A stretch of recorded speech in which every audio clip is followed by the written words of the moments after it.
Hello, ladies and gentlemen, and welcome to the Sarah Report. I'm Devon Decker, and joining me is Sejohn Sarowick. How you doing, Sejohn? Oh, doing good. It's a holiday today, Dev. Happy holiday. Whatever holiday it is that you're celebrating, happy holiday. I think that from the title of this episode being "This Year We Only Dyed Our Easter Eggs Green," people will be able to suss out the holiday that we're celebrating as we record this episode.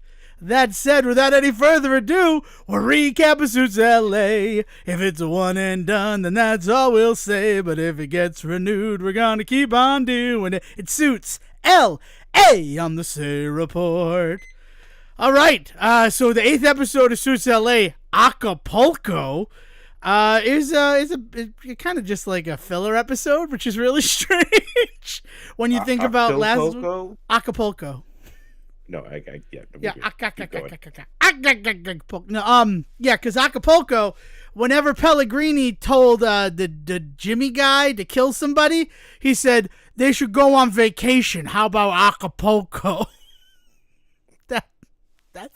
That's what he said, and when he wanted to kill somebody, and it turns out that Jimmy, the witness that they found, this is 2010's Suits, by the way, the guy that they used the impressionist to coerce into being the witness after Billy Esposito was killed by this guy Jimmy. It turns out he was lying.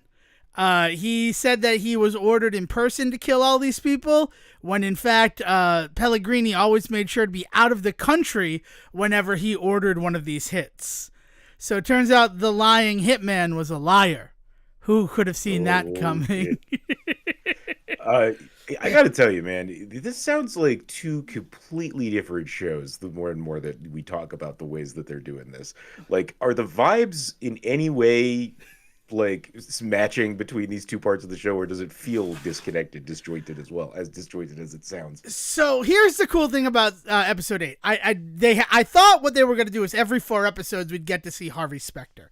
That's really kind of what it felt like, because he showed up in the 4th episode, and then spoilers, kinda, he showed up in this 8th episode of the first season of Suits LA. But Nice. now it seems like he's going to be a bit of a main character because, and big spoilers, this is the end of the episode, but I'm going in whatever order I want to, recapping this. Pellegrini is going to get out of prison. So now Harvey has come to LA in 2025. So Harvey Specter came to LA to be like, Pellegrini's getting out. I need your help to make sure this son of a bitch never sees the light of day. Sorry about that. I touched my microphone cord. Note to self, don't do that. Hey, I appreciate the marrying the two storylines. I like that I don't know why I didn't think this is where they'd be going with it, but it didn't even occur to me that they would do something like that. So that's cool, and that makes it feel a little bit more connected. But I gotta tell you though, just like vibe check wise, like it sounds to me like you're describing the difference between watching Brooklyn Nine-Nine versus fucking like The Wire. So like, Yeah, no, and I understand that. Like, it's not a bad question. And honestly, in the first 6 episodes, which we have already decided based on just cursory knowledge and everything, it felt like those were meant to be season 1. And then when they decided to shift it from just streaming to actually over-the-air broadcasts Sunday nights, they added these extra episodes. The way that it worked in the first 6 episodes is that it was like Lost. Lost is the best thing to describe and compare it to, because the stuff going on in 2010 oddly mirrored what was going on in 2025 Like, it was not directly connected, right? No. Like they had similar ideas, motifs, but they were not related cases. Right. Like, similar to how, say you went out and did something and it reminded you of something you did 15 years earlier, but because it's a TV show, we get to actually see that thing again and how it happened. Right. And that really is how the first 6 episodes definitely worked. This episode was the first episode that felt wildly disjointed, because in 2025, while in 2010, Ted Black's case is falling apart, 2025, he's on the top of the world because of the Lester case. They have been getting resumes from people who want to work in their criminal defense division, which is crazy because they don't really have a criminal defense division, because those are most of the people who left to go to Railsback Lane. So Black and Associates, he offered Amanda Stevens the job to head up criminal defense. And she turned him down at the beginning of the episode.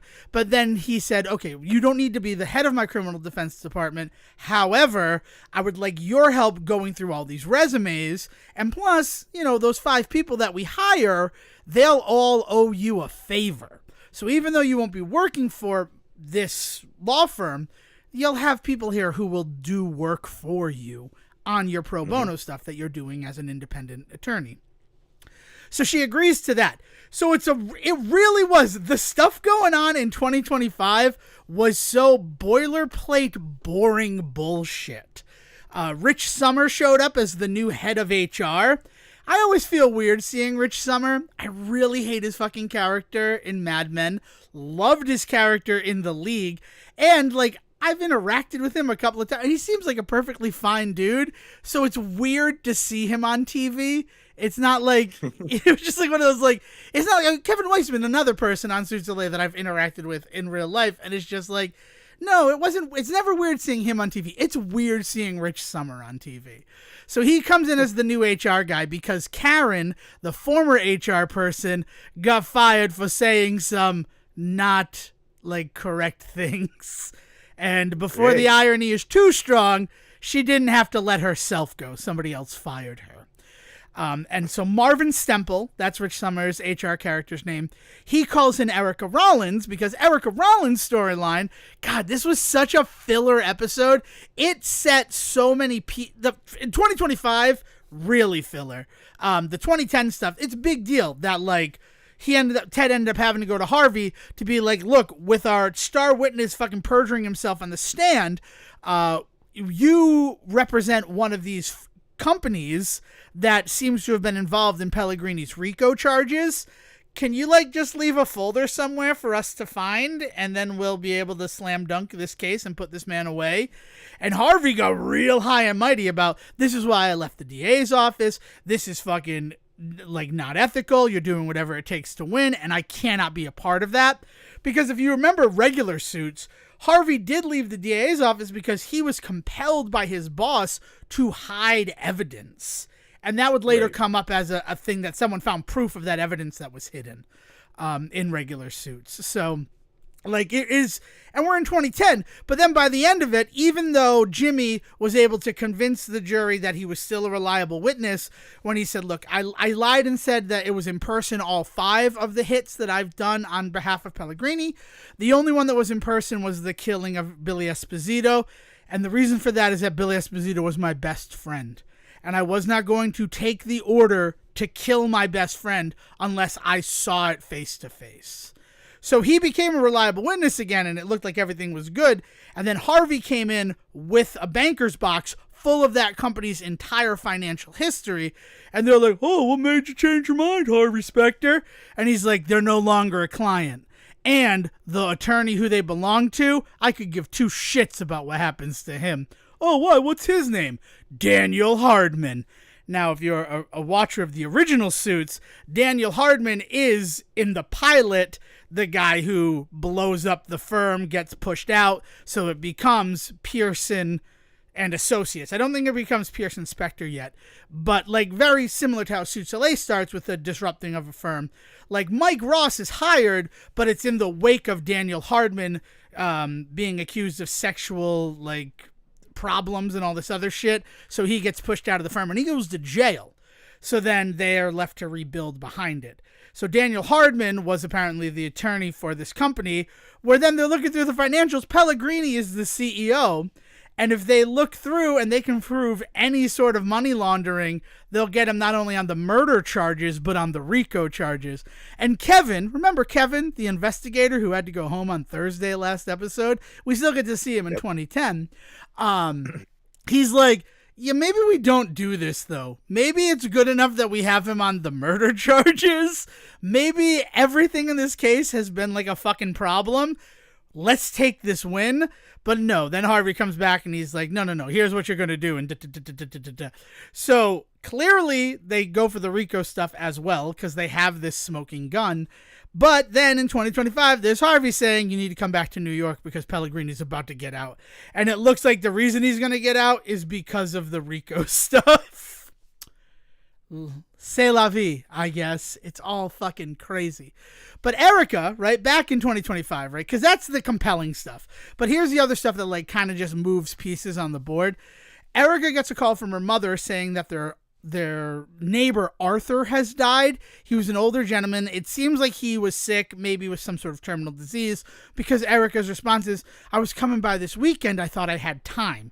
So that makes it seem like he probably had like cancer or something like that, knew he was dying, but she put off saying goodbye to this guy. She tells this whole heartwarming story about how he kind of scared me when I was a kid, but I still like to go over to their yard to steal lemons.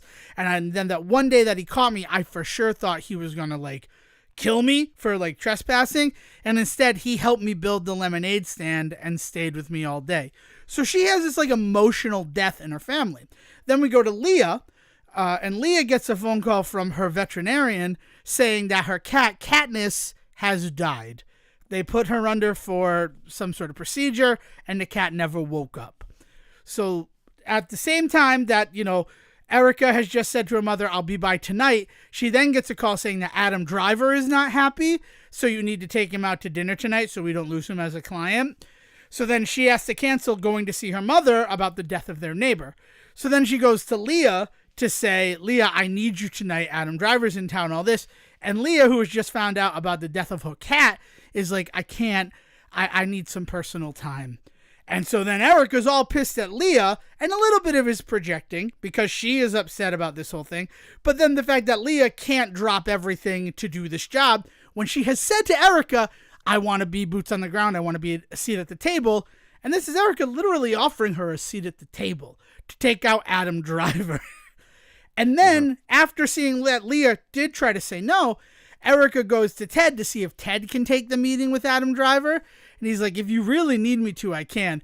But it's not going to be a short dinner. Like, it's going to be a long night out. And I'd really prefer not to be the person who has to, like, convince Adam Driver to stay at the firm when you're our head of entertainment. So she says, fine, I'll do it. Thank you, that. And then she's called to go to HR. And that's when Rich Summer is like, so I overheard the tone that you took with Leah, and that gave me pause. But then I also listened to the content, and you saying that as an associate, she doesn't get personal time. That's actually against the bylaws of this company. So, like, I'd like to sit down and talk to you, see what's going on, see why you said those things. And then I'd like you to sit down with Leah and explain the reason why you basically yelled at her for nothing and also told her things that are against our company policy. Basic HR boilerplate stuff.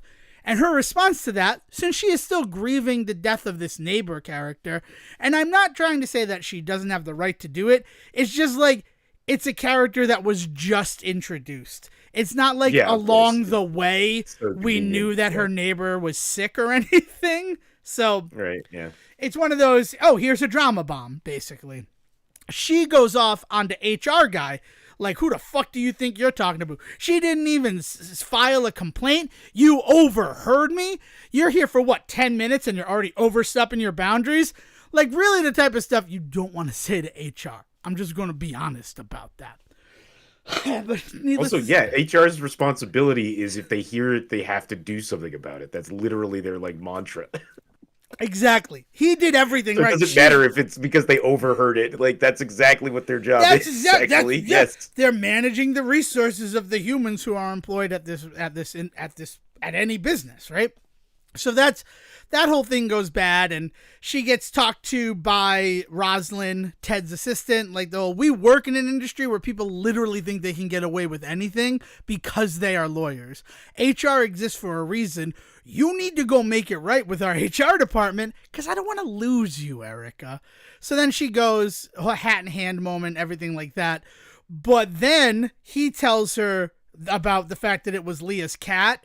And she's like, well, why wouldn't she just tell me that? Like, I would have been understanding. And he's like, well, you don't seem to have made that, so maybe have the conversation with her. So she goes to talk to Leah about the whole, I'm sorry about your cat and everything like that. You're working late tonight because you don't want to go home to an empty apartment. And like, yes, I love my cat. I've loved all the animals, and many of the animals that have been Decker pets have passed away, all from old age. It was weird how they were treating the death of this animal, especially when, like, we know that Erica is dealing with the death of a human being. So then Leah tells her the whole story about, she went in for this.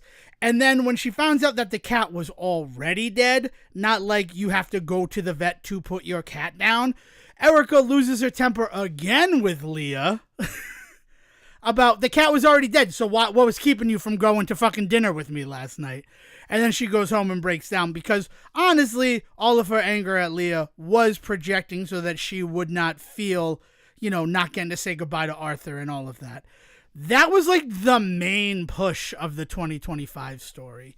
The other stuff that happened that's important is Amanda Stevens agreed to be the head of defense attorney because she found out some stuff about Ted and the fact that she's like, I just don't want to become your new steward. You need to still respect me, even though a lot of the times my job is going to be defending guilty people. And he's like, no, I understand that. There were other things in play with Stewart that went bad. I understand what we're doing, especially since what we just did with Lester. I understand the value of that. So she's going to be the head of criminal defense, but that does mean that they're probably not going to date because she doesn't want to take this job and then suddenly fall into a relationship with the only named partner at the law firm. Good stuff, like really good stuff. So that's going to happen. And then Stewart's case from last week, the whole David Bowie fixer, basically he's like a Ray Donovan type character in Hollywood. If something's happening there, he had set an actress's engine on fire, causing the car to blow up, making people think that he was trying to kill her. Stewart proved that she is a drug user, so her testimony is not going to be valid on the stand, and in fact, he'll make it a lot worse for them. But then the AD, and it's almost over, I want to finish it, but the DA countered with, that's all right, she's not our only witness. This witness is sparkling clean, they ain't going to dig up anything to disprove this witness. And then as the episode ended, that other witness was dead. And we don't know how the witness died, but it's heavily implied that David Bowie, the fixer, not the dead musician, ended up killing her. It was a weird episode of Suits LA, because none of the compelling stuff really happened in the modern day. Like, it felt like you were about to say something about that in terms of the whole, like, cat death thing. Yeah, it's a hell of a plot line for a B plot in a show about Hollywood lawyers. That like it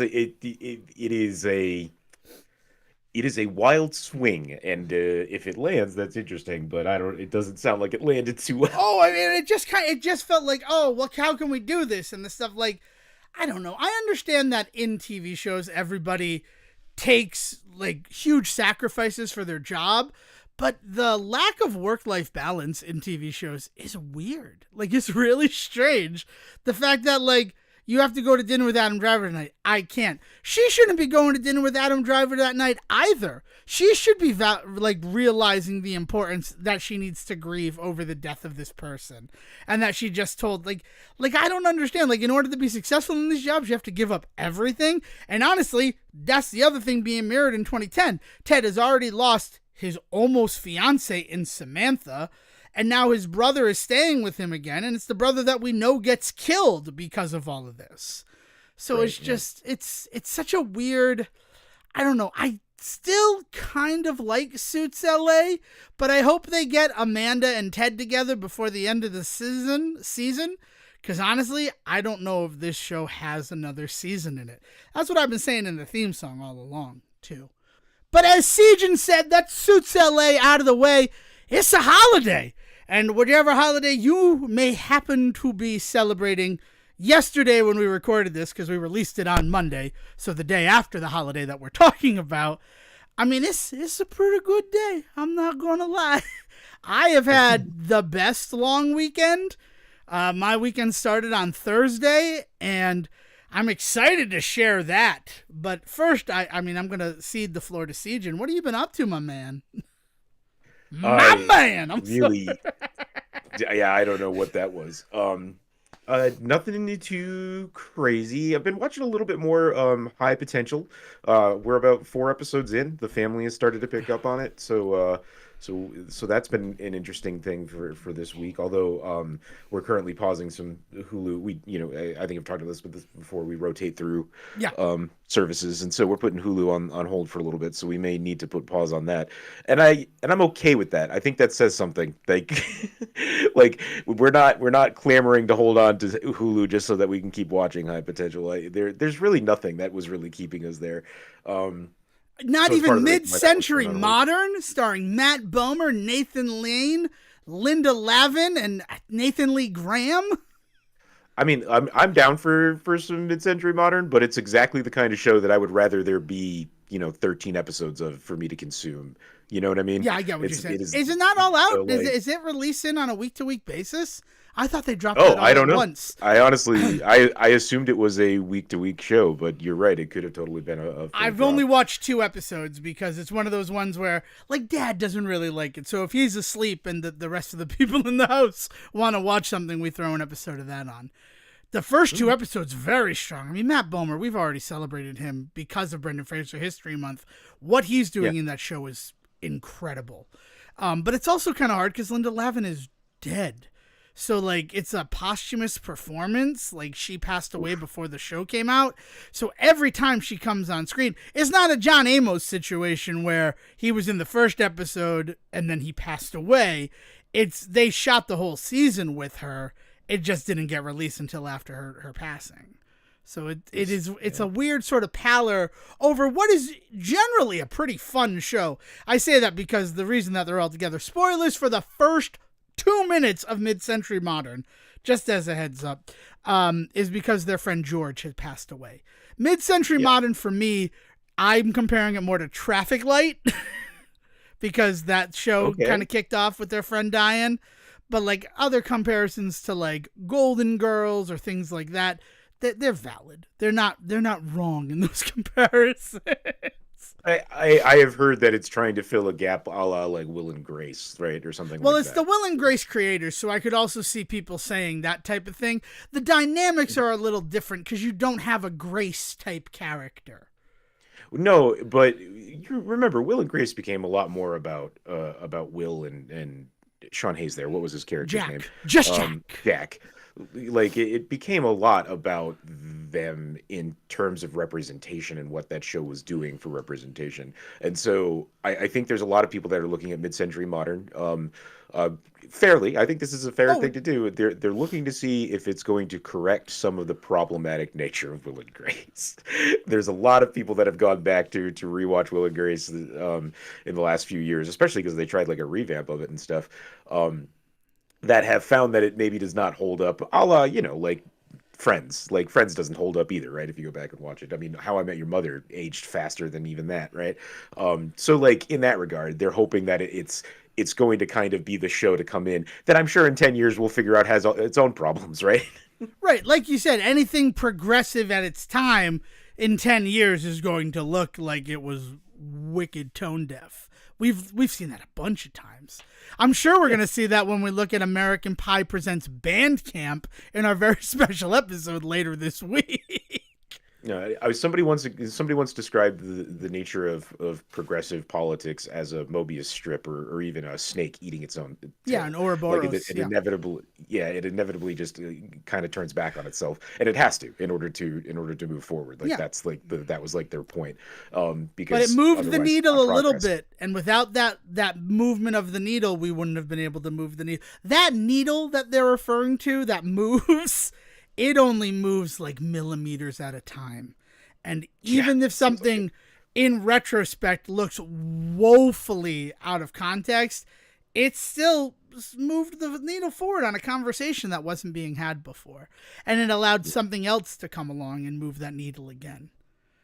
But outside of that, I went to a concert last night that was pretty fucking Yeah, baller. It yeah. was What is this there's concert? You say I'm a at this local concert, and I'm like, what's what the up? fuck is this? I'm like, yeah, I want to hear about this concert you alluded to last evening. Yeah, yeah, yeah. So there's a local artist by the name of Talia Keys. They are just a phenomenally huge like alt rock, political powerhouse. Like they very politics forward in a lot of what they do, to the point where when Bernie and AOC were here last week, I don't know if we talked about that, but they came through town and sold out the fucking house. Nice. Talia Keys actually was their opening act. Like they asked her to Talia Keys and the Love is the full name of the band. And so just a phenomenal group that was playing last night. And we wanted to go see them after the Bernie Sanders stuff last week. And they had an opening act that was phenomenal. The entire fucking event. The opening act was so good. Pepper Rose was the artist's name. She actually has like 3 or 4 bands, but she was just kind of up there on her own with one of her guitarist buddies for this one. And she was such a good opening act that about 2 or 3 songs into her 45-minute set, you could tell the venue guys like were getting in on it. Like I don't know if anybody's ever like been to concerts and noticed that. I even saw this when I saw AJR in a fucking stadium concert. The opening acts usually get pretty standard lighting. They just like the lights are on enough so that you can see them. There may be a little bit of highlighting of like the singer, but there's generally people that are working these shows, these tours. They know what they're going to do for the lights for the main act, but the opening acts are rotated around so much. They're not always as big as the other bands, right? So they don't really want to highlight a whole full empty stage, shit like that. So when I went to go see AJR, basically the 2 opening acts for them were just lights on, lights off, right? And it started like that with this act when it's just her with an acoustic guitar up there, and like I said, one of her guitarist friends, but he's really just doing some pickup stuff in the back, so he wasn't really highlighted at all. And so they just kind of had spot on her, right? But about 2 or 3 songs in, all of a sudden you're like, hey, there's a lot more. The lights started going. They turned the fog machine on. Like they went like all in on this opening act, and that wasn't even the main show. I love it. I absolutely love that. Yeah. That's good. That's good to hear. I'm glad it was everybody was having a really good time. And like I said, she's Talia Keys herself is very forward, like very progressive politics forward in her writing, in her music, but also she's not afraid to get on her soapbox, and like she knows she has one. So just also a lot of stuff last night that was feeling really powerful. Utah's had some ongoing protests, and they've been a huge part of a lot of it. Pepper Rose, the opening act, actually had played earlier yesterday in front of the state house at a protest that had been going on too. So there was also just a lot of that wrapped up in it too. So it was a hell of a night. Good shit though. Awesome. Very awesome. I was like, oh, concert? He didn't mention a concert. I can't wait to ask him all about it. Yeah. So that's cool. Yeah. That's very cool. I'd like to get back to the high potential of it because it kind of connects to me. None of the grand stuff that I did, but are you familiar with the show Wild Cards? I am, yeah. Yeah. Okay. I'm not like in it. I'm not watching it, but I'm familiar with it. You should probably watch it, is what I'm going to suggest. Because they just wrapped up their 2nd season. And this is high praise from Devon Decker. First of all, everybody knows I prefer Canadian television to almost anything else out there. Australian television, a close second. Canadian television is doing it right. Almost all the time they're doing it correctly. But what I have to say about Wild Cards is that they just ran a master course on how to do a 2nd season of broadcast television in the modern age. Their 2nd season was so good. And for such a long time, it looked like it was just going to be 11 episodes. And then they got at the very end a 2-parter for like a season finale. And at that point, I think it was because they thought they were going to end the show. Like it was going to be a 2-parter for a series finale.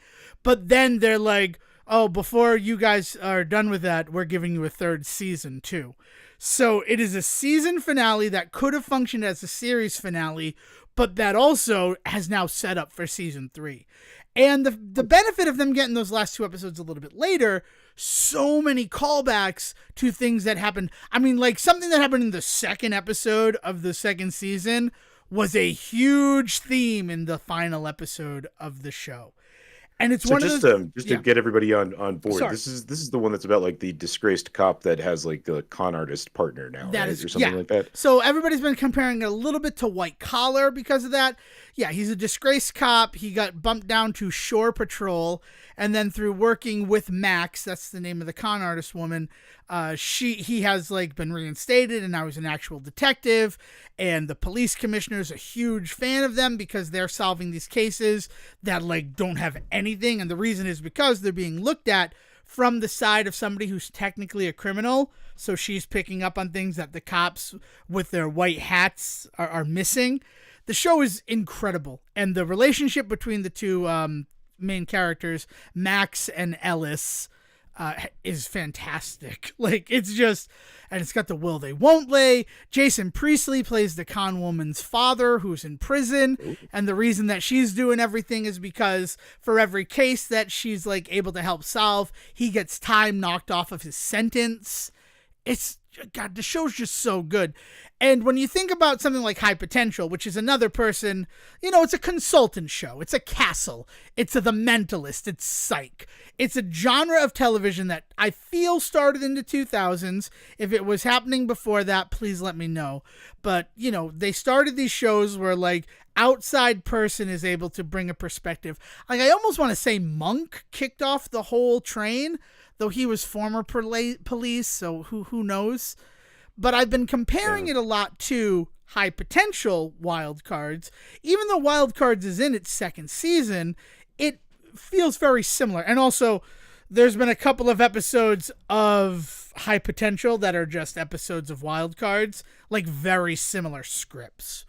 I will say that there is something to the detective genre that has actually always kind of had this baked into it. Because if you think about like the classic Poirot stories, they're always stories about how he's in just the right place at the right time to be asked to help investigate, right? Right. Like it's not that he's called in to investigate these murders, but is rather just happens to be in the area when these murders occur. And so that kind of idea of just the right person in the right place to solve it has always been kind of part of the genre. But turning that into the trope of we'll just call it the trope of the consultant, that being kind of like a go-to trope, it definitely feels like for us it kicked off in that Monk era, because remember Monk wasn't the only one that came out at that time that was like that.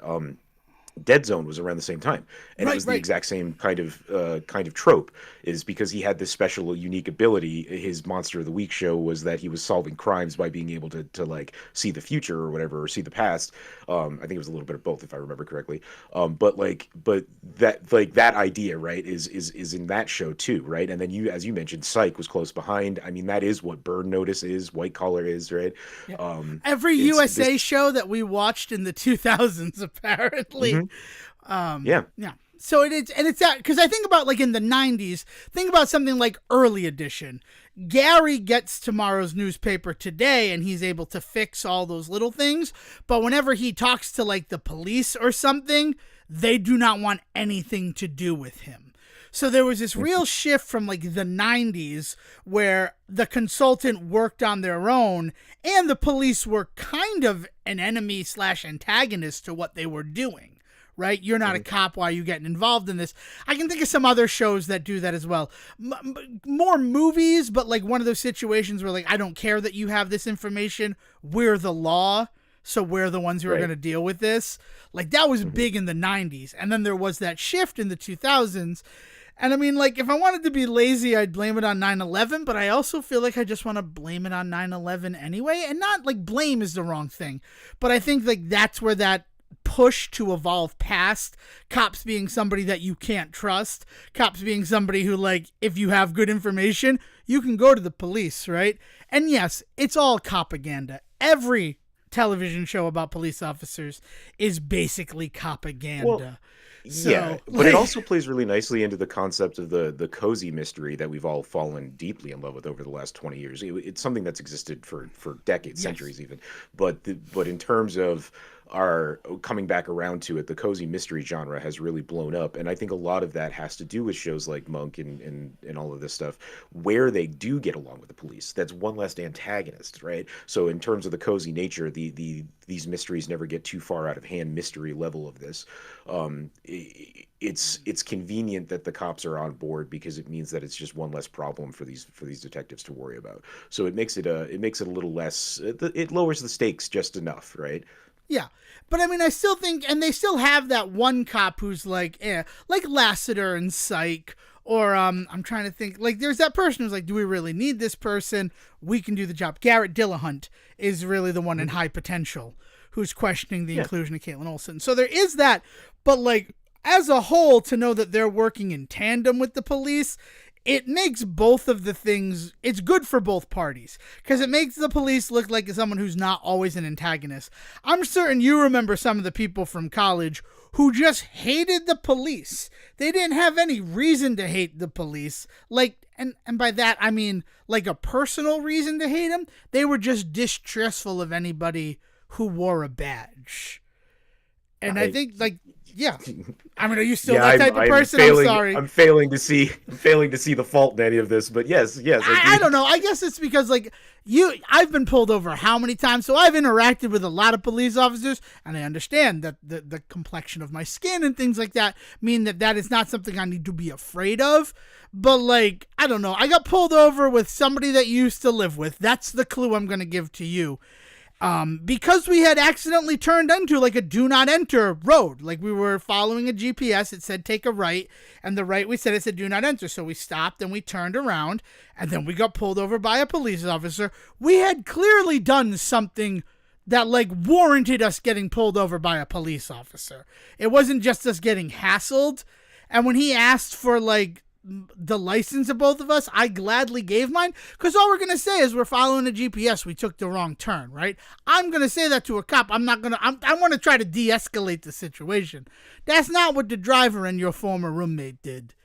And I'm just like, this is the stupidest thing for us to almost go to jail for, because you did do something that it said don't trespass. Yeah. Like, I get it. You just explained, sorry, we're following these instructions. We took a wrong turn. I apologize. Yeah, I mean, there's also something.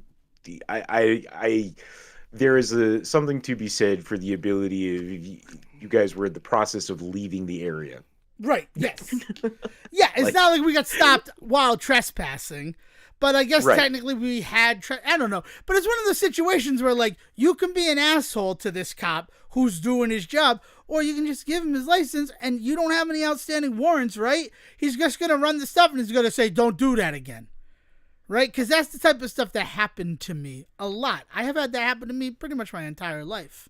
And again, I understand the privilege it's a matter of, right. But I think it's a matter of, even in the softest instance, it's still...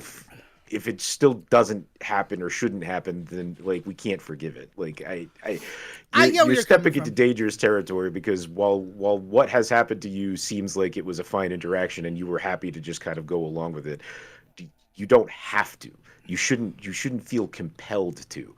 That comfort that you're finding is the system telling you to just obey and everything will be fine.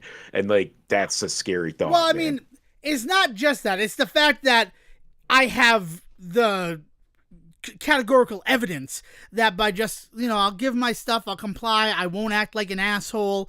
Then there's tons of evidence that if you just follow the rules, then nothing. Right, but my stuff is like fine. I've lived through it. But that doesn't necessarily mean that the rule is a valid rule. I don't know.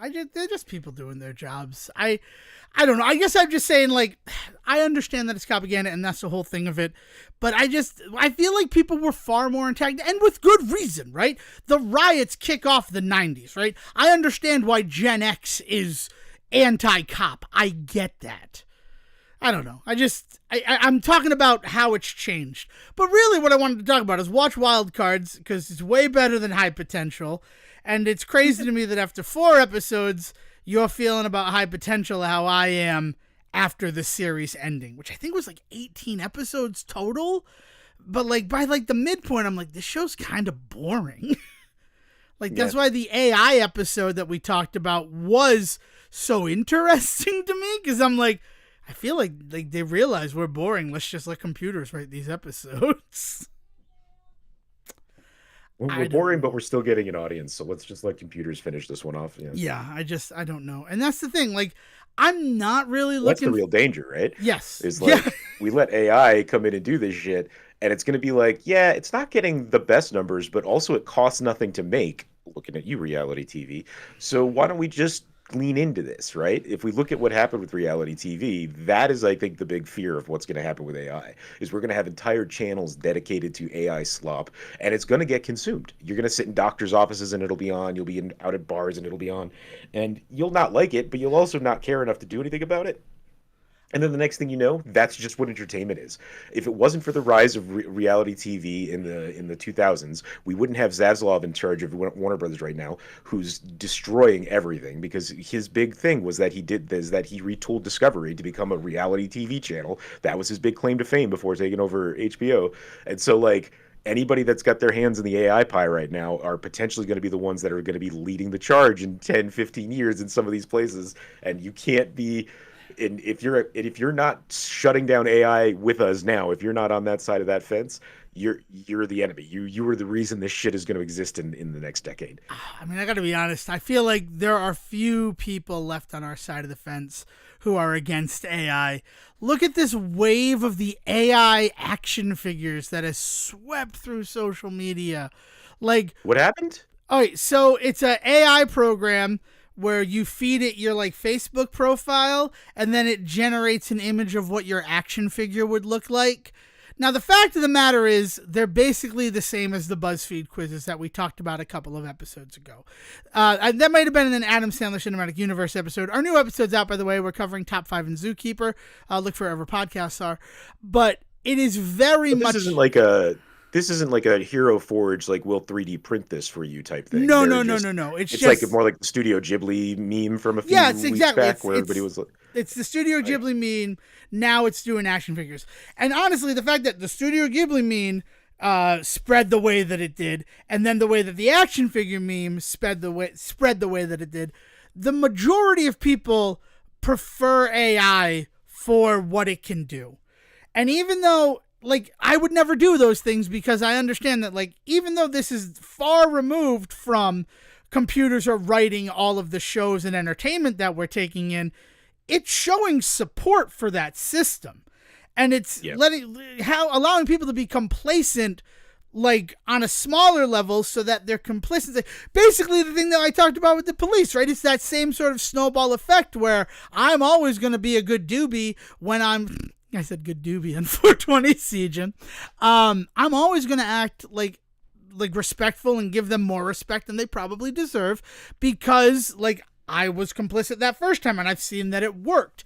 These people who are using the AI for the Studio Ghibli stuff, which I think that is far more dangerous than this action figure one, but at the same time, I don't want to support either of them, right? They're asking you basically, the action figure one is basically feed this computer all of your data and we'll pop out a freaking picture for you.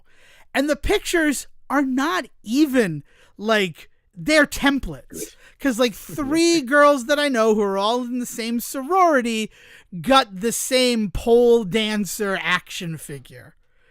Like it's not even like the accessories weren't different. It was basically a face that kind of looked like theirs on the same basic template. And it's just like, you people, like, why is this sweeping? It's the same stuff where, like, the age thing, where you're younger, now you're older, so that they could train computers. And that might have been a conspiracy theory, but it's this weird complacency when we are told and advocated to every day to protect your privacy.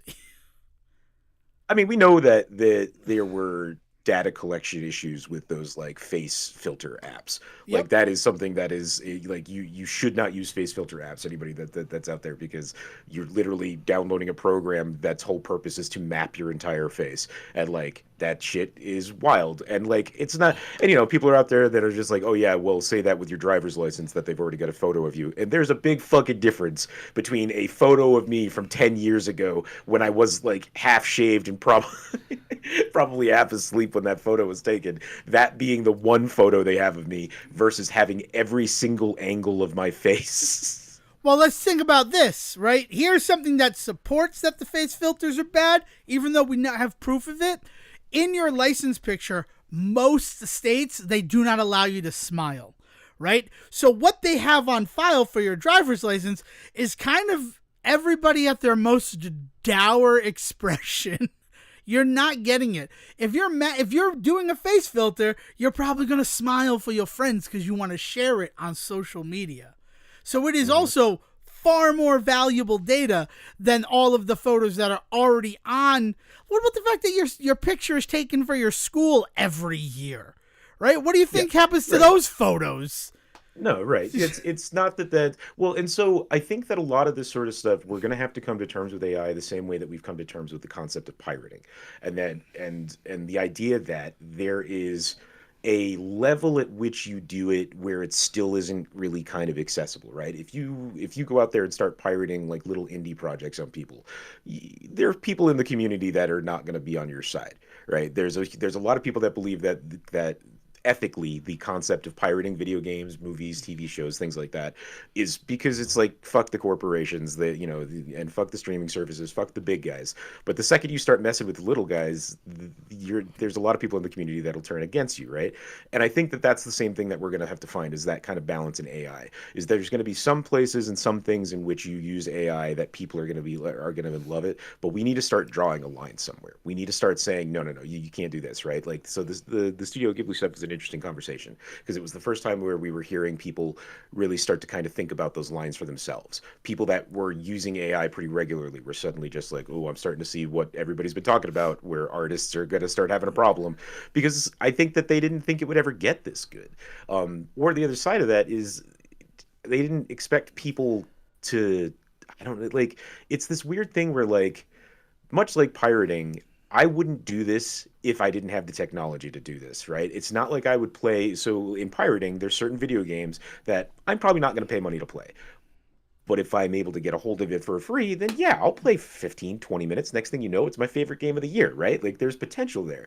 And that like we've talked about this before, that pirating does not necessarily mean a negative for the industry. People need to recognize that there is a value there, a fan value there, Mm-hmm. right? So in the same way with the AI stuff, like I would never ask an artist or pay an artist to draw me Studio Ghibli style. I would not go out of my way to get that done. But if I had an AI app in front of me that allowed me to do that in 2 seconds to see if it could be done, yeah, I would do that.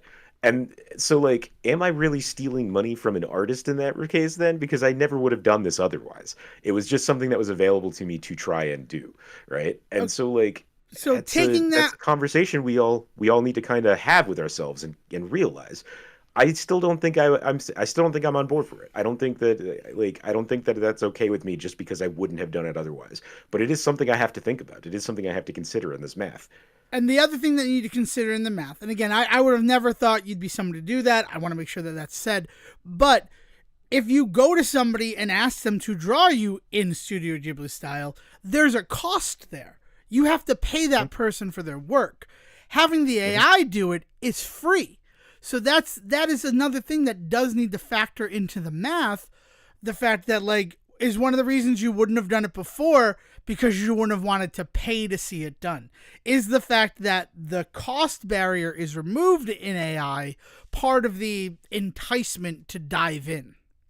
Yeah, cost barrier for sure, but I think there's also a level of just I wouldn't have I don't care enough about this thing, right? I would not have supported this otherwise because like it just doesn't matter to me. There's a level at which it is important to me, right?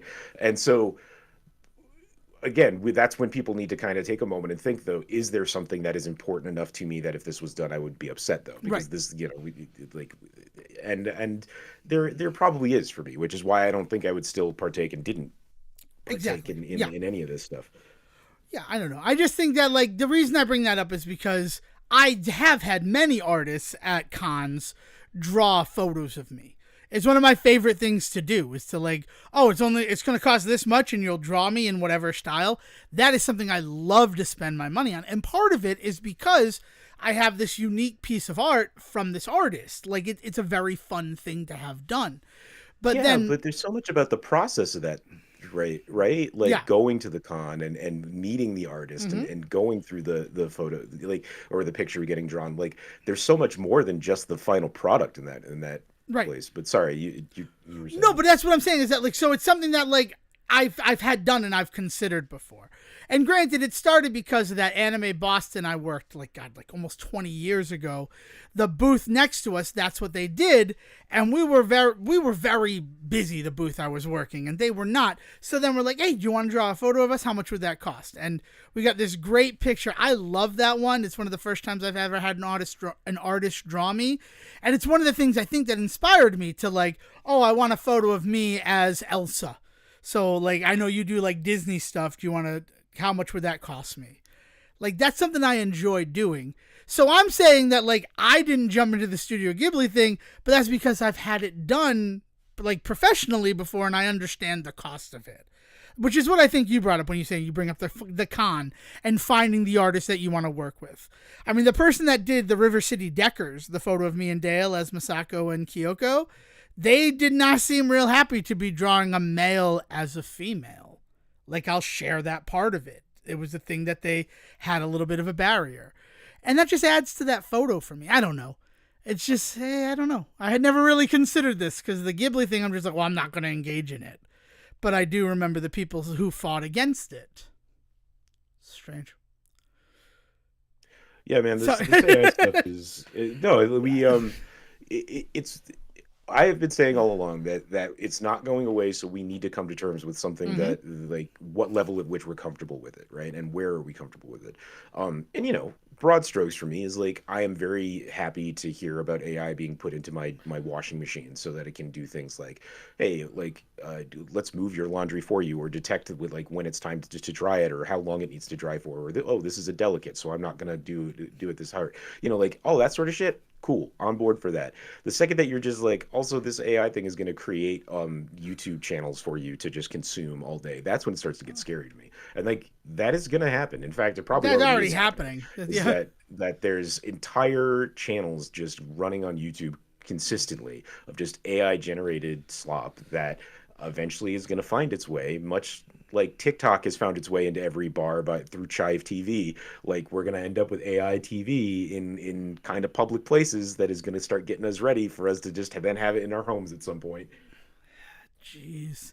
I would like to pause and go back to the laundry thing. I'd like AI in my washing machine so that if the stuff isn't dry, you do another spin cycle. And I don't mean Hmm. like dry, but I mean like too wet to go into the dryer. Like, because I was trying to Yeah. think, I'm like, oh, I didn't start the dryer because I thought I was supposed to start the dryer before we were recording. Like, why didn't I do that? And then you mentioning what AI can do in a washing machine, I'm like, oh, that's right, because the load was still soaking wet. Like it would Yeah. have broken my dryer if I moved it over. Thank you for solving that mystery for me, Sejohn. You were a real consultant there, buddy. But also, like, yeah, like there are some things where I'm okay with artificial intelligence. But also, how artificial or how intelligent is what the AI we're using now actually?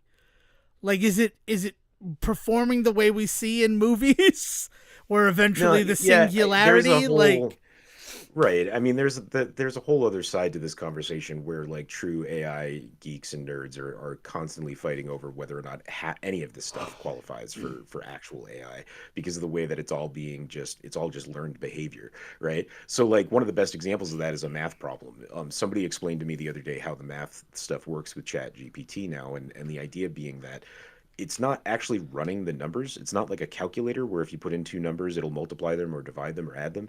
What it's doing is based on its learned models, it knows that if this number and this number are in these positions, then that number should be there, which is why it keeps getting a bunch of math shit wrong for people. And like it's the what's it called, hallucinating, right? It's yeah, hallucinating answers to math problems because it's not actually doing the math. It's just going out there and finding instances in which, well, all the time 6 was times 6, it equaled 36, so I'm going to say 36, except what it ignored was that it was 16 times 16, right? yeah, or that it wasn't even multiplication. That X was a variable. That like it, Right. yeah, Yeah. So there's like a lot of shit going on in that regard of like, is this true AI? Because it's not actually just thinking. It's not taking its time to form its own personal opinions about things because that's exactly what we don't want it to do. So in that case, do we truly want AI? No, we just want a learned model that we can feed information into and spit back out, which is basically just another computer, right? So are we just building just the next evolution of just computer? Okay, but like We're building the next evolution that of just the doesn't sound find as bar, flashy, right? right? Because essentially you Yeah. type into the find bar, keep, and then it highlights all the times that keep shows up. It's just that now we're able to put in more advanced things. Yeah, And it just exactly. searches Yeah, for find me all them. the instances in the world of this, and then do that with the information. Yeah. Yeah. And then So and it's then more like condense it it's from more there. like find and replace. That's Yeah. what it is. Yeah. But it's the next evolution. It's crazy. It really, I wasn't prepared for AI today. I was prepared for a lot of things, but AI off of High Potential being watched, I don't know. Like, you're right, because I think I'd wait. If I were rotating, I wouldn't have Hulu until probably like June or July when the entire seasons are done. So I have it for a month and I can watch 22 episodes of Abbott Elementary or 22 episodes of The Rookie. So, Next, yeah. whenever Paradise season 2 drops, I'm back on. That's board when you're back Hulu on and Hulu, and there'll that. be all the other stuff to catch up on too, right? Right. Yeah, and it's a lack of paralysis of choice. If now, first of all, you got to choose which streaming service, and then you got to choose from that streaming service's offerings what you're watching. You're doing it right, Siege, and I want to give you credit for that. It's not easy though. Really, it's not. Like nobody should have to put this much effort into their fucking downtime. Like it's a lot of like mapping things out and conversations with family and sometimes heavy financial conversations that suck. Mm-hmm. That should not be in any way related to you trying to just kick your fucking shoes off at the end of the day and just relax. We've built ourselves a pretty crap cage to be stuck in. Oh yeah. You know what? I'm going to segue off of that to the big news that we got from the Big N this week. That pre-orders for the Nintendo Switch 2 will be opening in the United States of America midnight Eastern time on April 24th, 2025. So, listen to us talk about American Pie Presents Bandcamp while you're pre-ordering your Nintendo Switch 2 stock. But the Fuck reason that while we're pre-ordering. we're Anyway, we're gonna be sitting there. We're gonna record and then we're probably gonna stay up together to pre-order that stuff. I'm looking forward to Wednesday night. I'm not gonna lie. I've been telling people I gotta work Wednesday, but I'm like in my head, I'm like, oh, I'm gonna have so much fun with Sejohn Wednesday night. Good times, great oldies. But what we're talking about on that is alongside the announcement that we can pre-order the Switch 2 in America, the United States of America, to be blatantly honest about it, is the fact that the system price will not go up. The base system is still $450 pre-tax, and the base system with Super Mario Kart or just Mario Kart World is $500 pre-tax. But the prices on all the side stuff went up. Have you seen this, Sejohn? Yeah, okay. So now, you seen this? You know what I'm talking about? You know what I mean? it's crazy. No, it's I really did Jay Leno, huh? I maybe shouldn't have dyed the eggs green before recording. Maybe that was a mistake. Whew. But yeah, so it brings up to me a conversation we've literally been having on this show since March of 2017.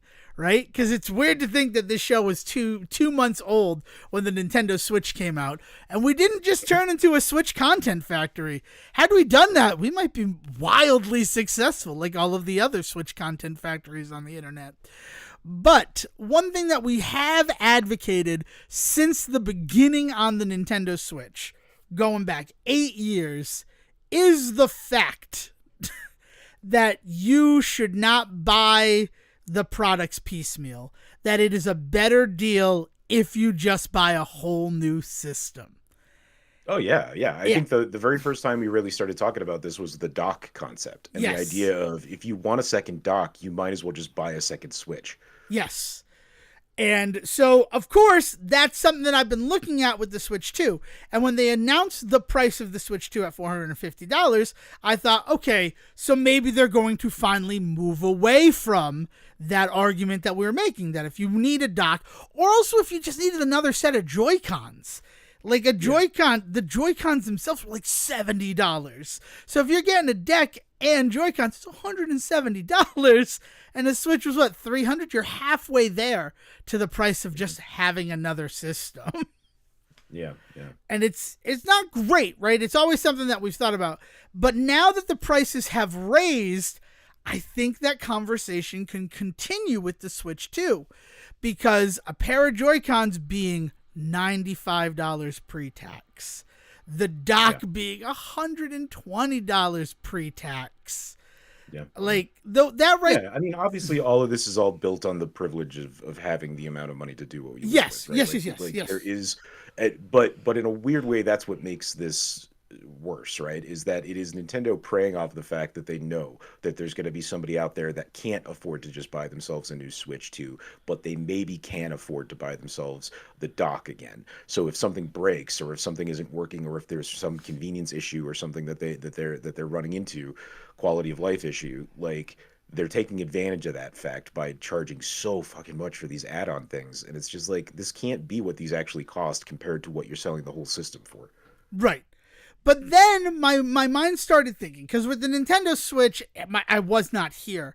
But look at how many units have moved for the Nintendo Switch. I'm actually asking you if you could look up how many units worldwide have sold of the Nintendo Switch system. They just passed 2 million or something. Yeah, I think like that's yeah. So like let's say 2 million, right? Because they just bypassed the PlayStation 2, right, as the most successful console ever. Right. Yes. So now that we have that number, that we saw that, thank you for knowing that right off the bat. But yeah, like the 2 million number. How many of those do you think are taking advantage of the fact that, God, if I buy Joy-Cons and another dock separately, it's half the cost. I'll just get another system. Sorry, that was 2 million in the that was 2 million in the US. Okay. It's 150 million worldwide. Worldwide. Okay, yeah. Right? But then I wonder how many of those are people who just were like, oh, if I just buy another system, and then it's Nintendo artificially bumping up their console sales by doing that as well. How is that artificial, though? Well, I guess it's because how many people are buying that second console and then actually using the console brain? Using it as a console. If you're buying it for that other stuff, right? Like, by all accounts, yes, if you get another Switch, then someone else in the household should use it. But also, if you're a single person, you buy a Switch and then you're like, oh, I want a dock for upstairs, it's cheaper to get another one. It's also probably easier. That's the other thing, is that those accessories were sold at a premium, but a lot of the times, if you walked into a store, they'd have the consoles, but they wouldn't have the accessories. Yeah, the accessories were a lot more like you had to get them either directly from Nintendo or Amazon or something. Yeah. It's not something you could just walk into a store and buy. Even like game stores. GameStop never had docks in stock. No, fucking GameStop doesn't. I mean, I don't know about around you, but around me, it's gone completely off the deep end in terms of actual video game stuff. Everything is an empty box that you need to, like, everything is an empty box that you need to go ask about. And they don't always have whatever the box represents. It sucks. Yeah, no, I agree. I'm talking about back in 2017 because Dale worked there, right? So we had an inside track to see that. That's right, yeah. Like, one of the reasons that I started this whole thing, like, just buy another Switch. And it's like, and it's not like saying, like, just have the money to do it. I'm just saying that, like, don't let Nintendo nickel and dime you to essentially another Switch by buying all of these accessories separately. Like, that's where I'm talking about, is don't give them... Especially when we start to talk about, like, the used market and things like that. You know, a couple of months into the system's life, there's going to be some that are going to be available for a little cheaper. So, like, it just, it is really just, it's doing what businesses do, but it's a really gross, like, obvious version of it to us right now, is that Nintendo is clearly taking advantage of the fact that people may not necessarily have the ability to do what we're saying, may not have the ability to buy a whole new system. But rather than offer the other pieces at a fair, equal price, it feels like it's gouging, right? This is where it feels like Nintendo gouging to me. I'll be honest, the conversations that have been going on about game prices, I'm not feeling like Nintendo's really stepping out of bounds too much in terms of what they can do there, right? Like I think there's something to be said about how entertainment prices and shit like that, and money and wages in general, like there's a whole conversation to be had there. I'm not forgiving the number on a Nintendo video game price, but I think it's more than just Nintendo's problem, right? this feels like this is squarely on Nintendo. Is this stuff here, this price gouging going on in the accessories for the Switch consoles, both of them. Oh Switch yeah, and it's Doug Bowser understanding the value of what they have, right? It's the fact that we're not going to do a pack-in game. We're going to charge you for the welcome tour because we feel it has that inherent value that you should have to pay. We know that you can't get Mario Kart World anywhere else but on the Nintendo Switch 2, and we know you want to play it, so we're going to charge you more up front. And I get that, but also I can agree with, and I won't go back to the 90s because I know that, but like for 20 years, the cost of a new AAA game was $60, right? When I was buying games, $60 is what I expected to pay for them for 20 years. Mm-hmm. Then in 2020, that goes up from 60 to 70. So 20 years, $10 price bump. Honestly, I didn't love it, but, you know, it just meant that I was more picky with games. And luckily, before 2020 happened, I had the Deathloop experience happen, where I was super excited for a $60 game, bought it, and it pissed me off to the point where I felt I wasted my money. It made me more cautious with my money. Except for with Nintendo games, but I guess we'll talk about that a little bit later this year when Nintendo finally releases 2 new games that I'm super excited about right now and possibly will not be afterwards. They've already done it once this year with Donkey Kong Country Returns because that Switch port is fucking garbage. I know I've said it before, but I'm going to just reiterate a reminder. it. Just a reminder. I feel like it's necessary during this conversation. So, yeah. It is. Like, I think I get it. I understand the value of it, right? People are hot to trot to emulate Switch games. So them being like, we need to make more money up front, I get it. But I think it's just the optics to some people of the fact that, like, 20 years a game cost me $60. And then for 5 years it cost me $70. Now they're going to be $80. But also, like, it's just that. Like, it's that sticker shock of it all. And again, we also have a whole generation of people that was raised on $60 games. They don't know that, like, video games, what they used to be more because of what you were buying. It's the same thing with home movies stuff. Like explaining to somebody that a VHS tape in the 80s could cost upwards of $80 to $100 depending on the movie and stuff. Like, people just mind blown by that stuff. Yeah. I remember when I was at that Kmart in the Berkshires across from the old Dakota Steakhouse, and it was VHS tapes for $5. Like, the first time I saw it, and I'm just like, $5? I bought so many movies because it's all movies. It's the same thing that happened with DVDs in Walmart, right? Yeah. We ended up making it. We ended up making like off like bandits with the shit that we would go into Walmart and walk out with like $30 worth of movies in our hands. You know who made out like bandits? Are the people who owned the rights to those movies that sold the rights to Comedy Central so that it was literally all we could ever watch. And then when we walked into a Walmart for $3, we could buy Elvira, Mistress of the Dark. And it's like, oh, I love this Transylvania movie. 65000. Yeah, I love this movie. It'll be so great to watch it without commercials and unedited. Yeah. Tales from the Crypt, Bordello of Blood. I'm just gonna like all of the ones that I remember. Earth Girls are easy, Sejohn. Earth Girls are easy.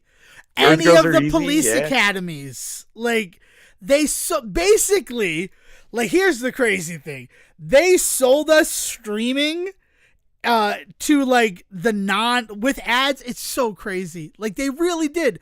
And then basically they recreated how we were sold to as kids in the modern entertainment space. Somebody is paying attention. They're an asshole because they're using it against us, but somebody is paying attention. Because that realization of all those movies I watched on Comedy Central that were the films I paid $5 for at Walmart, like, it kind of hurt a little bit. I'm not going to lie to you. Yeah. Oh, jeez. Sorry. But I saw some of the most, like, formative artsy ass movies in that case too, because like Cecil B. Demented by John Waters.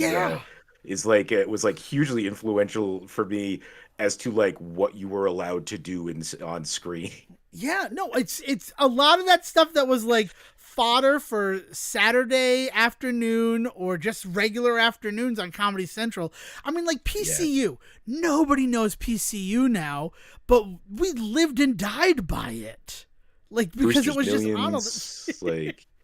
Yeah, like CB4, right? You just brought up CB4. Oh, yeah, CB4. What... Yeah, hell yeah. But didn't they remake Brewster's Millions, or were they in the process? They were in the process of it, and then they stopped. I don't know if it's still happening, but yeah, that was something. Probably be a good Kevin Hart project. I could see it. I don't know. I don't like the Brewster's Millions if you have to spend $1 million a day. It'd probably be easier these days. I will take 1 latte, please. That would be $1 million. Take that, Brewster, you son of a bitch. I could spend $1 million a day. Sorry. Again, shouldn't have dyed the eggs before the recording. Did you see Sinners? I doubt you did, but I have to ask.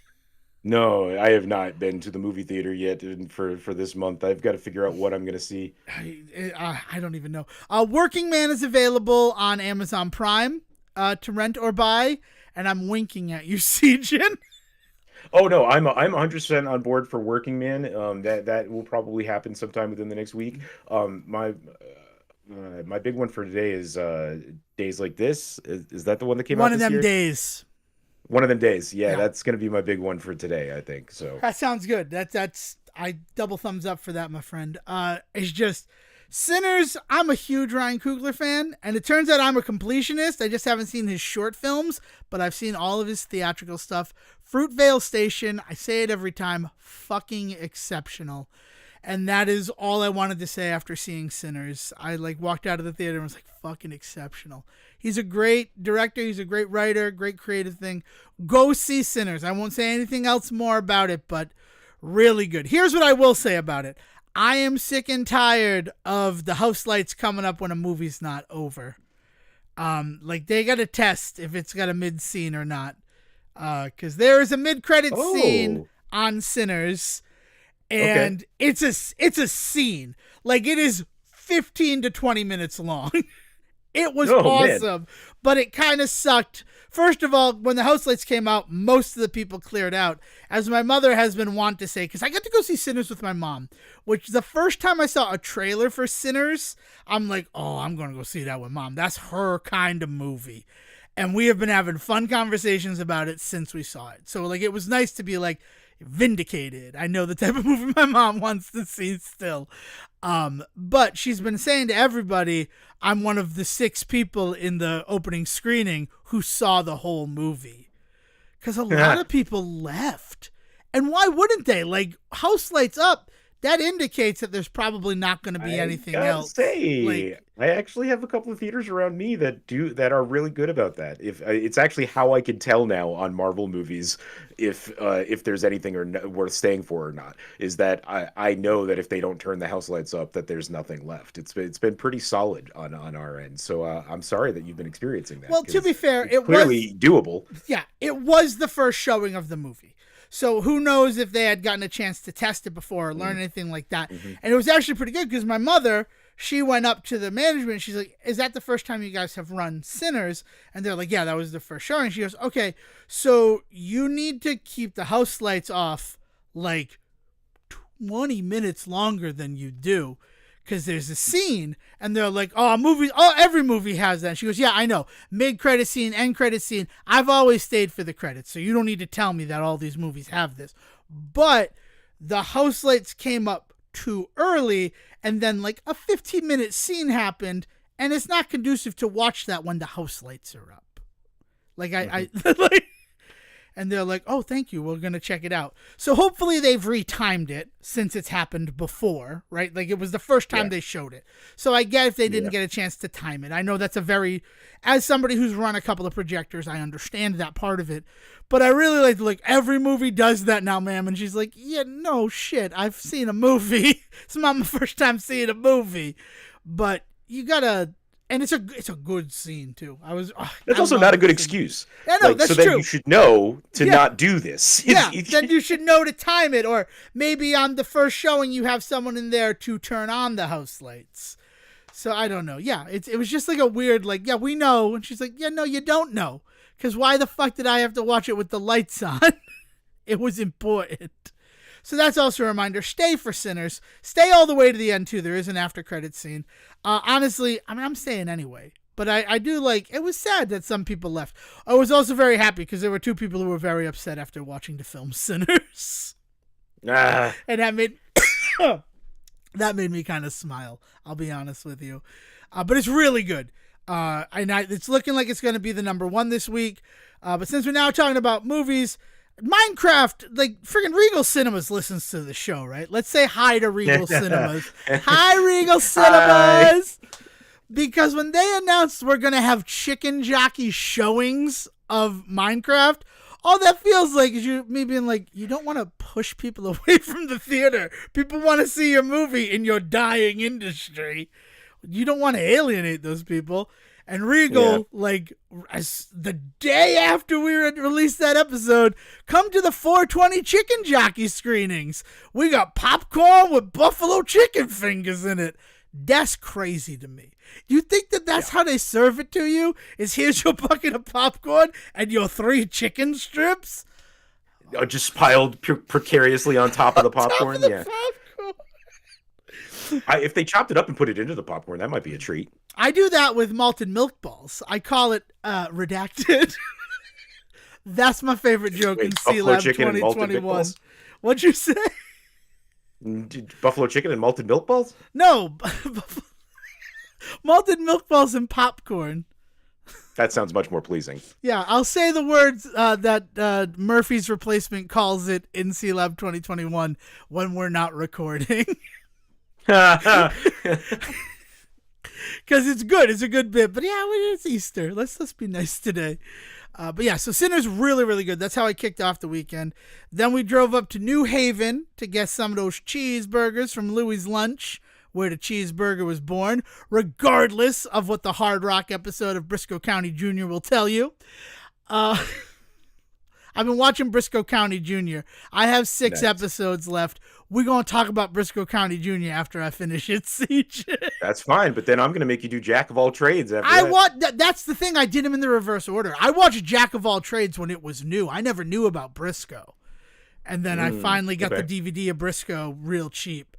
I'll talk about Jack of all trades. In 1801, the revolution had been won, and Uncle Sam's favorite son had a job he needed done, which brought Jack to a lady, both beautiful and smart, who found his mix intriguing, a scoundrel with a heart.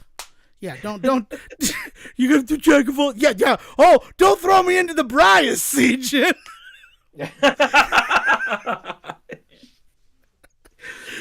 Hell, man. So yeah, so we had some Louie's Lunch hamburgers, and New Haven is actually National Geographic. It's not Easter unless the Say Report references Song of the South, apparently. That is apparently, yeah. Well, yeah, Brer Rabbit's coming around.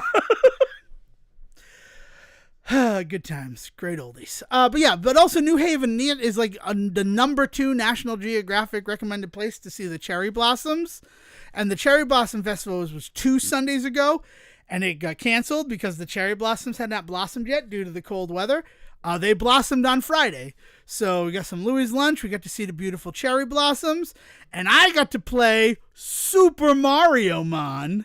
Did you get a chance to rock that? I sent you the files. I'm gonna dig into it today. We're gonna smoke up some various meats in the smoker for the first time this season, but for anybody that uses a smoker, you know that means there's going to be a lot of downtime. So my plan is to chill out in the sun with it and check that out because I am super jealous. It looks amazing. Oh, it's real. There's a breakdown of what it is, though. All right, so the brief breakdown, and then we'll revisit once Sejon's got a chance to play. It is a full rebuild of Pokemon Emerald, so that instead of the Pokemon, there are 151 unique Mario-themed captures. And so, a la Mario Odyssey, you use caps to capture the enemies, and then you train them like Pokemon.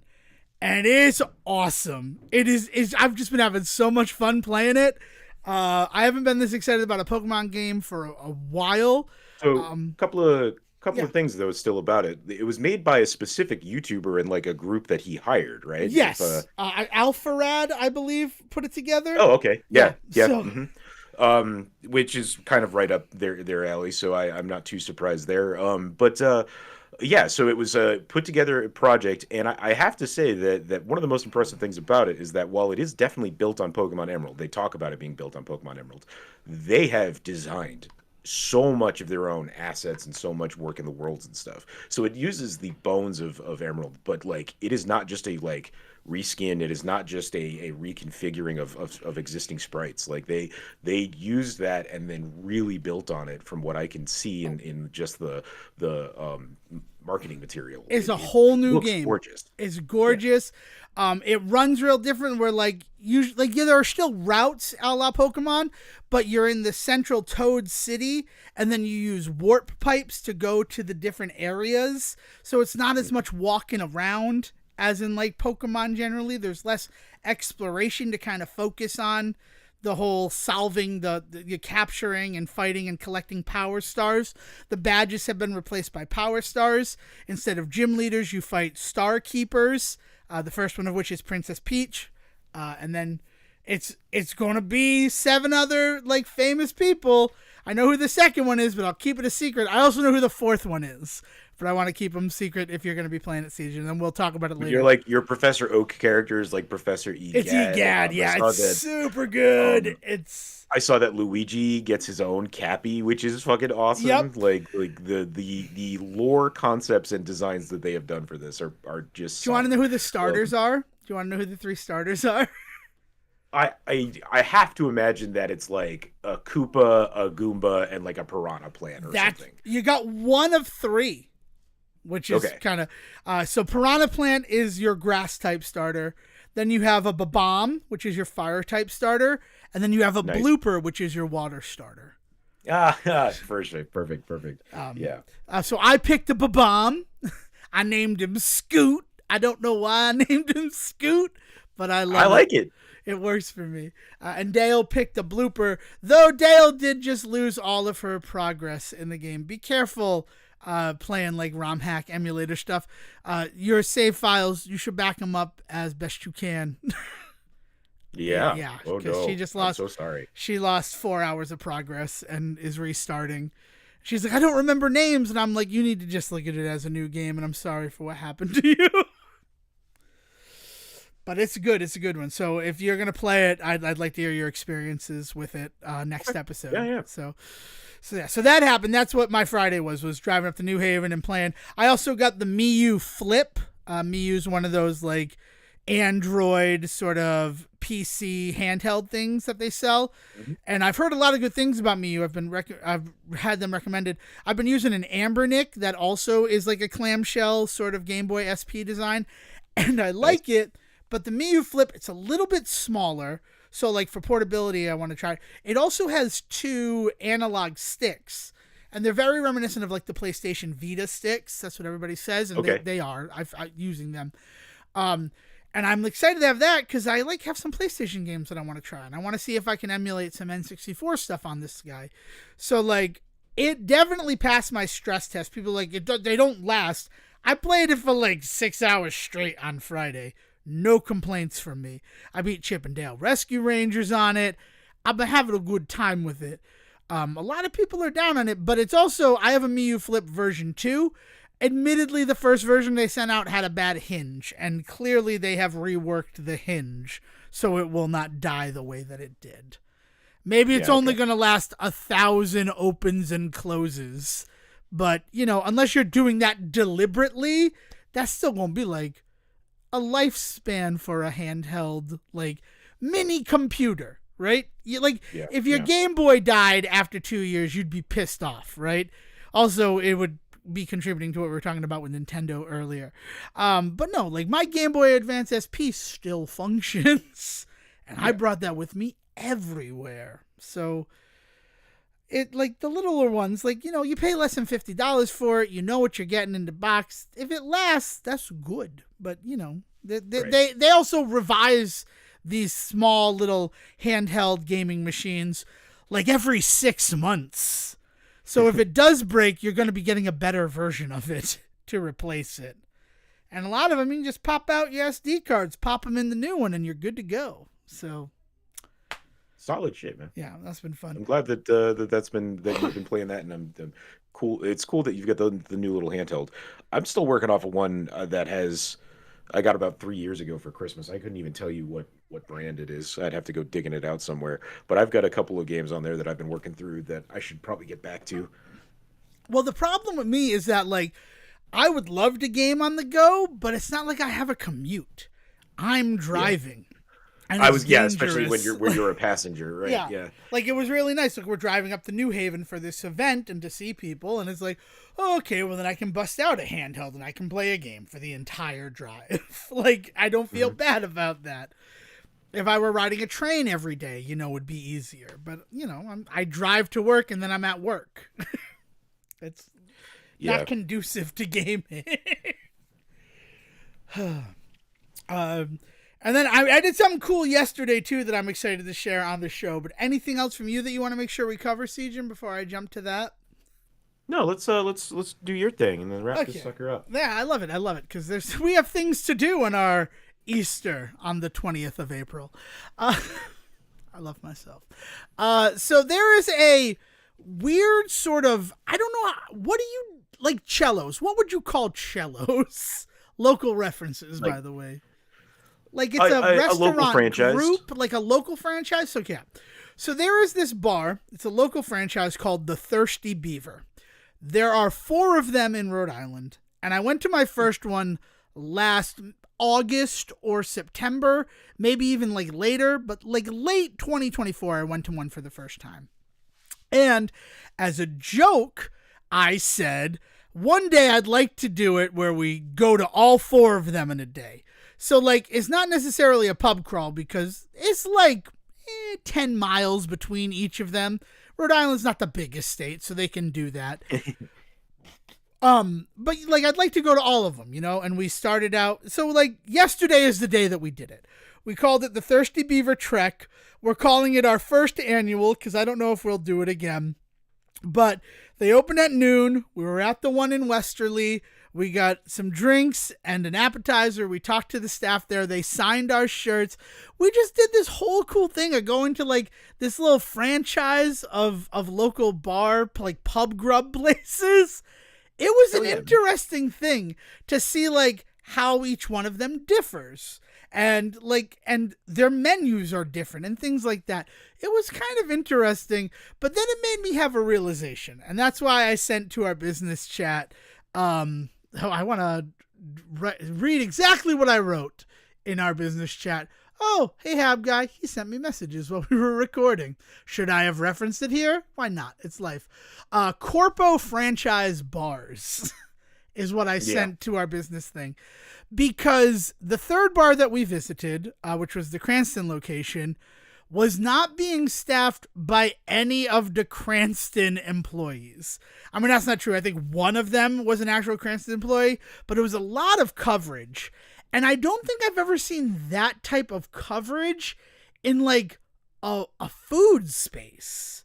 Have you worked in like food at all? Like I know like a couple of your retail jobs, like So you mean like sending people from other places to cover in and store, things like right? that? Yes, like that happened all the time at Blockbuster in Hollywood. I did that all the time. I've never really seen it in a food place before.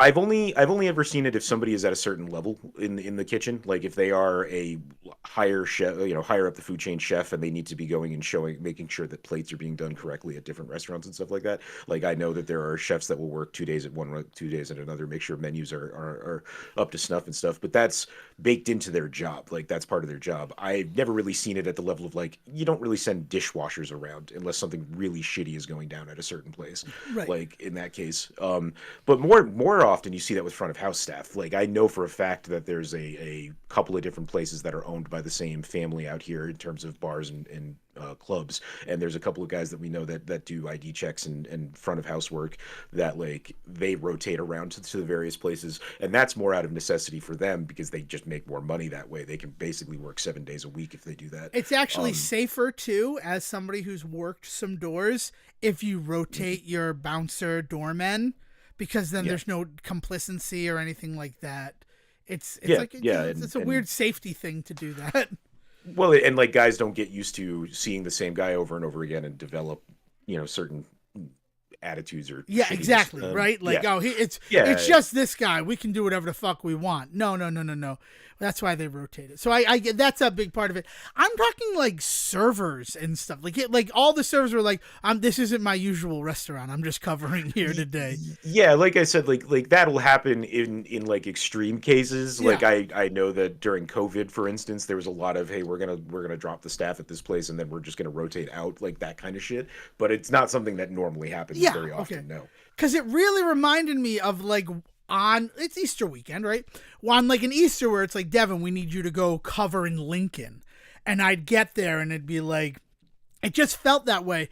And then my question was, is this like a new normal that I'm not seeing? But instead of it being like, it's just kind of shifted now to food spaces, which are far more plentiful. Like we don't have small level retail really anymore.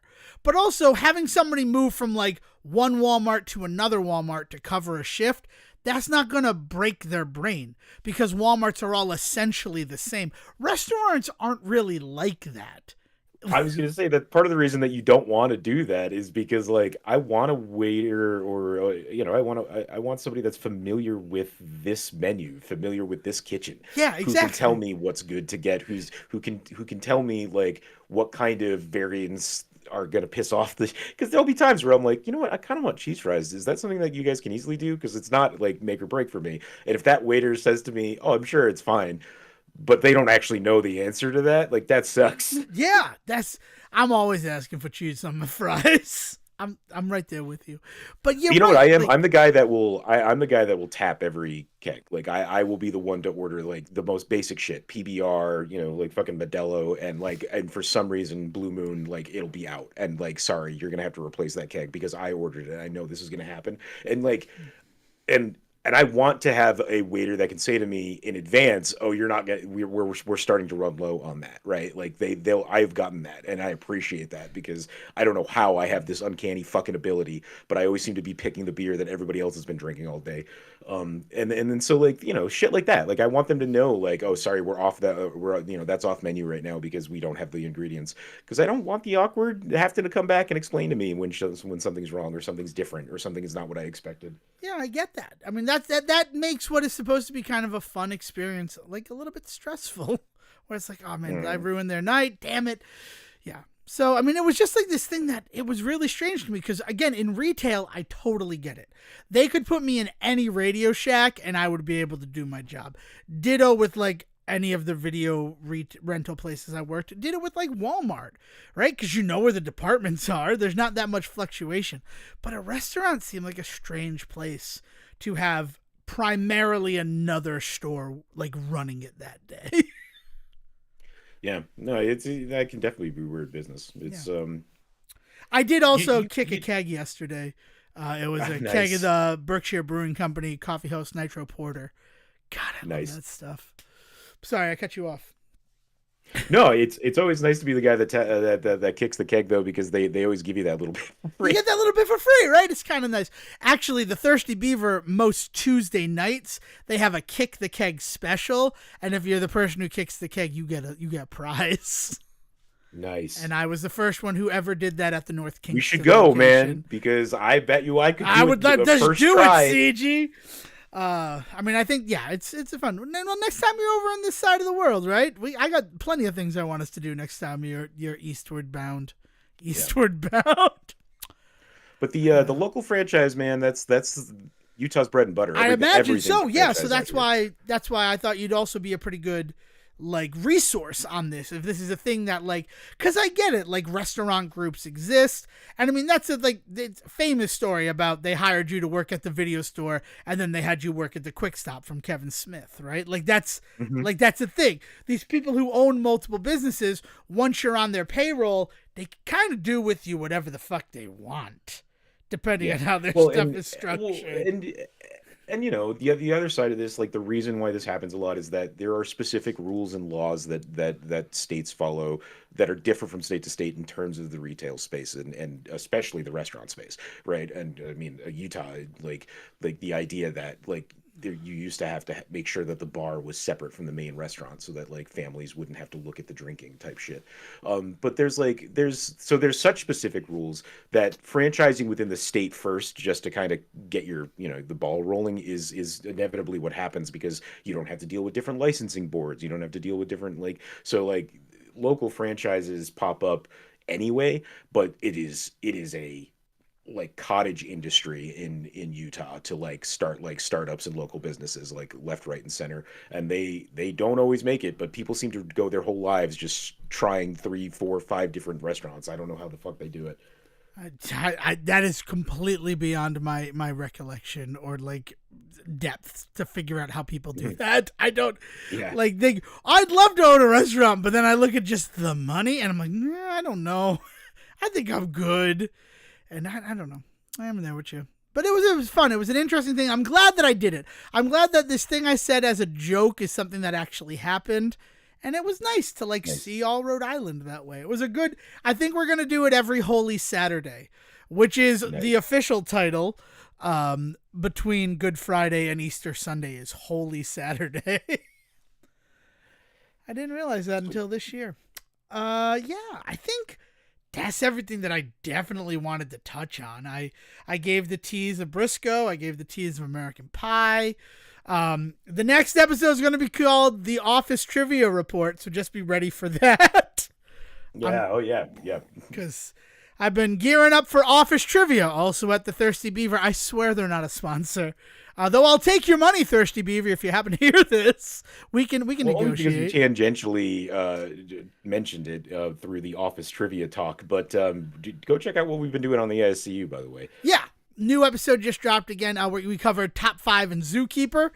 This Grains of Sandler season, it's been kind of fun.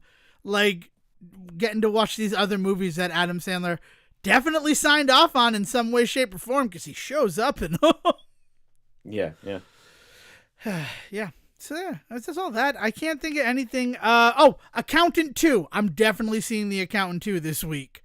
So I don't know how you feel about the Accountant movies. Isn't this only the second one? This will be the second one. Yes. I don't know how you feel about the first one. I don't know if we've ever had a discussion about it.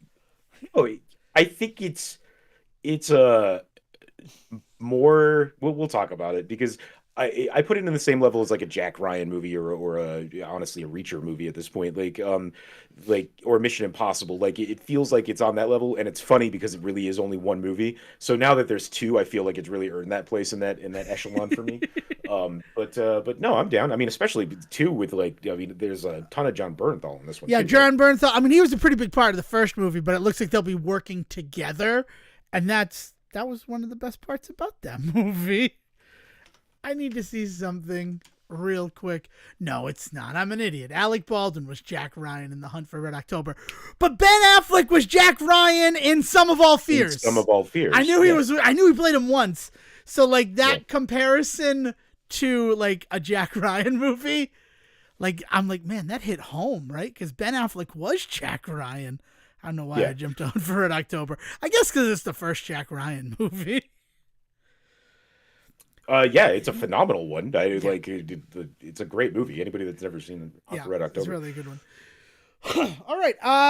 Anything else? I think we're Yes, I have this accent, even though I'm a Russian sub captain. You're going to deal with it.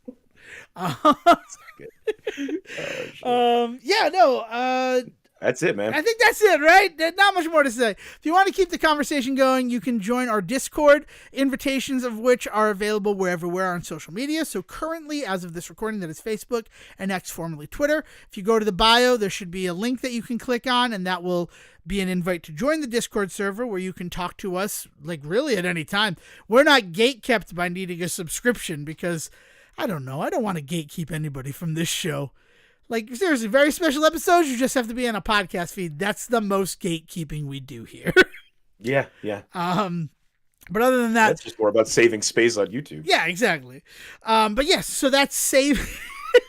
Thank you, Sejohn. So you can join the Discord conversation. If you can't find an invitation there, you can always email to thesayreport@gmail.com, and we can facilitate you with a Discord invite there. Or if you just want to correspond like it's the early 2000s and email's the only game in town, you can send emails to thesayreport@gmail.com.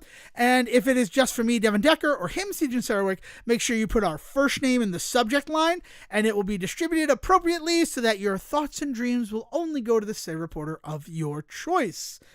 Without any further ado, happy day after whatever holiday you celebrated on Sunday, April 20th. William, please bring us home. Thank you for listening to the Say Report with your host Devon Decker and Sejohn Sarwick. Please follow the guys on Twitter and Facebook by searching for The Say Report, and you can always subscribe on your podcast channel so this is delivered straight to you and you can enjoy it every week. With apologies to your mother, we'll see you next time.